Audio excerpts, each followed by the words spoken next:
একজন শিক্ষক শুধু নির্দেশ দেন, আবার আরেকজন শিক্ষক পথ দেখান। এরকম আমরা অনেক ক্ষেত্রেই দেখেছি। এই দুই ধরনের শিক্ষকদের মধ্যে মূল পার্থক্যটা কি বলে আপনি মনে করেন? দেখুন, যারা নির্দেশ দেন তাদের কাজটা অনেকটা যান্ত্রিক, আর যারা পথ দেখান সেখানে শিক্ষাটা অনেক প্রাণের হয় এবং সেটা লার্নিংটা ভিতর থেকে হয়। একটা শিশু নিজের থেকে ইন্ডিপেন্ডেন্টলি শিখতে পারে এবং তার শেখাটা অনেক কাজে লাগে। এখানে কোনো নিজের যে বিকাশের স্তরটা সর্বোচ্চ স্তরে গিয়ে সে পৌঁছতে পারে।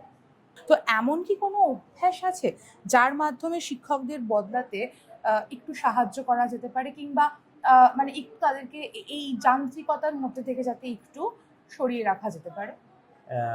আসলে শিক্ষা, এই যে পদ্ধতিটা, লার্নিং যে সিস্টেম, টিচিং লার্নিং সিস্টেম, সেখানে দীর্ঘদিনকার যে পদ্ধতি সেটা ছিল এই নির্দেশ দেওয়া শিক্ষকের। এখন সেই জায়গা থেকে একবিংশ শতাব্দীতে তো শিক্ষকের ভূমিকা অনেকখানি বদল হয়ে গেছে। সেই বদলটাকে যদি সমস্ত শিক্ষককে সেই বদলটার অনুগামী করতে হয়, তাহলে তাদের প্রশিক্ষণ খুব জরুরি এবং তাদের মানসিকতার পরিবর্তন ঘটাতে হবে।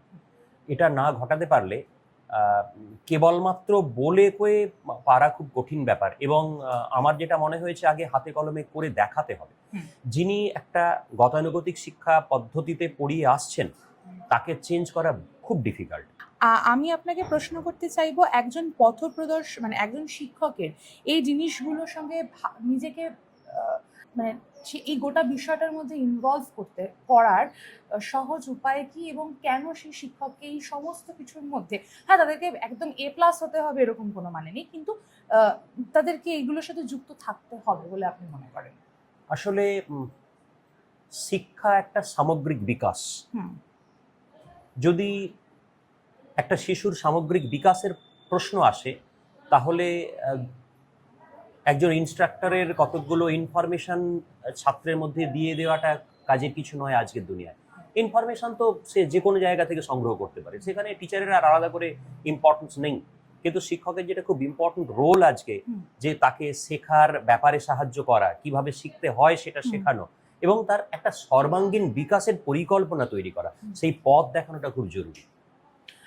আপনার কাছে আরেকটা অন্যরকম একটু প্রশ্ন আনতে চাই, বা একজন শিক্ষক ঠিক কিভাবে বুঝবেন কখন শিশুকে বা তাদের ছাত্রছাত্রীকে সাহায্য করতে হবে, আবার কখন সাহায্য করতে হবে না, মানে তাদেরকে নিজেকে এগোতে দিতে হবে?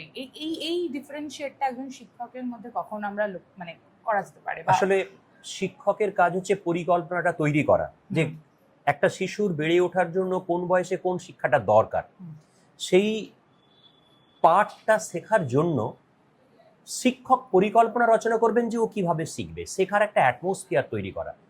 সেই অ্যাটমসফিয়ারের মধ্যে পড়ে শিশু যে জায়গাটায় আটকাবে সেখানে গিয়ে শিক্ষক হেল্প করবেন। আদারওয়াইজ শিক্ষকের কাজ হবে তার ভেতরকার যে শক্তিটাকে সেটাকে জাগানো, যেখানে ধাক্কা পাবে শিশু সেখানে তাকে গিয়ে হেল্প করা। এই হচ্ছে পদ্ধতি। আমাদের শেষ প্রশ্ন আপনার কাছে থাকবে, আপনার চোখে একজন সত্যিকারের সহায়ক শিক্ষকের ক্লাসরুম কেমন হওয়া উচিত বলে আপনি মনে করেন? একজন সহায়ক শিক্ষকের ক্লাসরুম অনেক ফ্লেক্সিবল হবে, কারণ এটা কোনো একটা ট্র্যাডিশনাল সিস্টেমের মধ্যে দিয়ে চলবে না। পরিস্থিতি অনুযায়ী তাকে ক্লাসরুমটাকে হ্যান্ডেল করতে হবে। বসার অ্যারেঞ্জমেন্ট, সেখানে কখনো হয়তো রো সিস্টেম হতে পারে, কখনো ক্লাস্টার বা গ্রুপ করে করে শেখার হতে পারে, সেই গ্রুপটা প্রতি মুহূর্ত ভাঙতে হতে পারে আমার। এছাড়া মানে যাতে মুভ করার সুযোগ থাকে যথেষ্ট, সেই অ্যাটমসফিয়ারটা দেওয়া দরকার।